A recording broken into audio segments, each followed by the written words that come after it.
জুবাইদা রহমান তারেক রহমানের সহধর্মিণী বেগম খালেদা জিয়ার পুত্রবধূ। তিনি এসছেন আজকে এবং এয়ারপোর্ট থেকে সরাসরি তিনি এভার কেয়ার হসপিটালে এসছেন। আমি জুবাইদা রহমানকে ঘিরেই যে পরিমাণ মিডিয়ায় তোলপাড় দেখছি এবং আমার পাশে যে এখন এই মুহূর্তে চ্যানেল 24 এর পর্দা আছে, তাতে 4টি ভাগে নানা দৃশ্য দেখানো হচ্ছে। সেই এয়ারপোর্ট থেকে আসা এভার কেয়ার হসপিটাল, এভার কেয়ারের সামনের দৃশ্য সহ 4টি ভাগ করে নানা ছবি দেখানো হচ্ছে এবং দেখলাম যে জুবাইদা রহমানের গাড়ির পেছনে যেভাবে ছুটছে ক্যামেরাম্যানরা, সব মিলায় আসলে এখন ফোকাস পয়েন্টে জুবাইদা রহমান। এই মুহূর্তে তারেক রহমান ঠিক আলোচনায় নেই, বেগম খালেদা জিয়ার স্বাস্থ্য অবস্থাটা আলোচনায় নেই। জুবাইদা রহমানের উপর অনেক কিছু নির্ভর করছে। অনেকেই মনে করছে যে জুবাইদা রহমান এভার কেয়ার হসপিটালে গেছেন, সেখানে মেডিকেল বোর্ডের সঙ্গে কথা বলার পর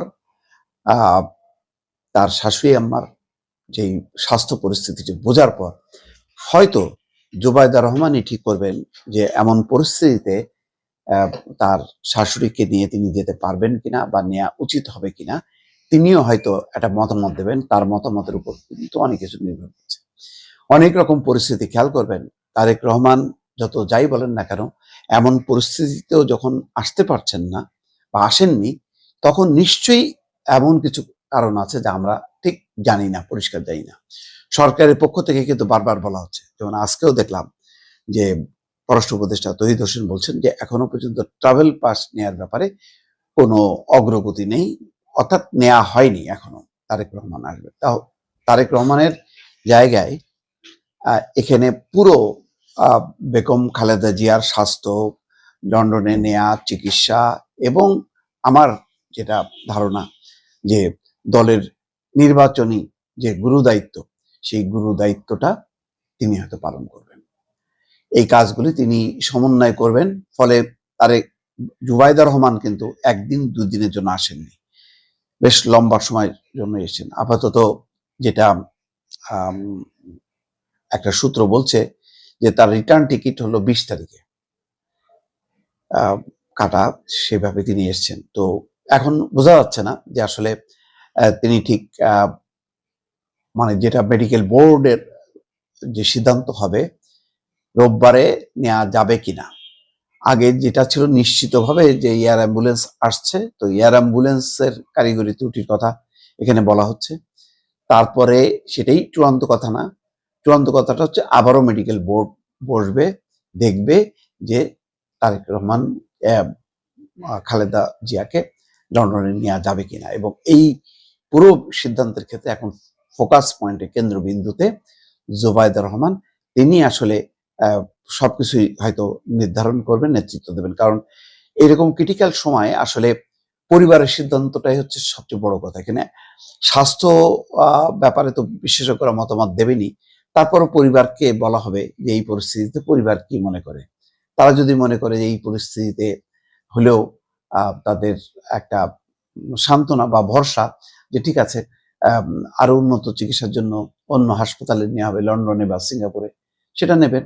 আর যদি মনে হয় যে পরিবার যদি স্থির থাকে যে না, এখানেই সর্বোচ্চ চিকিৎসাটা দিয়ে তাকে সুস্থ করার পর্যায়ে নিয়ে আসবে, তাহলে তাই হবে। এখানে একেবারে মেডিকেল বোর্ড তার সিদ্ধান্ত জানাবে, কিন্তু ছেড়ে দেবে আসলে পরিবারের উপর। পরিবারকেই বলবে সিদ্ধান্ত নিতে যে তারা কি সিদ্ধান্ত নেবে। হয়তো তেমন একটা বিষয় এসে দাঁড়িয়েছে বলেই জুবাইদা রহমান উড়ে এসছেন। তিনি আগেও আসতে পারতেন, কিন্তু শেষ সময়ে এসছেন। কারণ এখন সিদ্ধান্ত যে খালেদা জিয়াকে কি আসলেই নেওয়া হবে নাকি আসলে নেওয়ার প্রয়োজন নেই, এখানেই তার সর্বোচ্চ চিকিৎসাটা দিয়ে তাকে সুস্থ করার চেষ্টা করা হবে। এই একটা বিষয় তো আছেই। এছাড়াও দেখেন, এত দুর্যোগের মধ্যেও কিন্তু কালকে 38টা আসনে নমিনেশন দিয়েছে খালি আসনগুলোতে। এখনো আসনের পুরো ফয়সালাটা হয়নি। প্রাথমিক মনোনয়ন যাদেরকে দেওয়া হয়েছিল সেখানে হয়তো কিছু পরিবর্তন হবে। কতটা পরিবর্তন হবে, কিভাবে হবে, সেই বিষয়গুলি তো তারেক রহমান কোঅর্ডিনেট করছে। কিন্তু বাংলাদেশের থেকে এই কোঅর্ডিনেশনটা আরো ত্বরান্বিত করা এবং চূড়ান্ত সিদ্ধান্ত দেওয়ার একটা হয়তো দায়িত্ব পেতে পারেন জুবাইদুর রহমান। সবকিছুই নির্ভর করবে দলের ভারপ্রাপ্ত চেয়ারম্যান তারেক রহমানের উপর। এই মুহূর্তে আসলে যেহেতু বেগম খালেদা জিয়ার অসুস্থতা চরমে, ফলে দলের সমস্ত এখন দায় দায়িত্ব তারেক রহমান। তারেক রহমান যাকে নমিনেট করবেন তিনি হয়তো সেইভাবে পরিচালনা করবেন।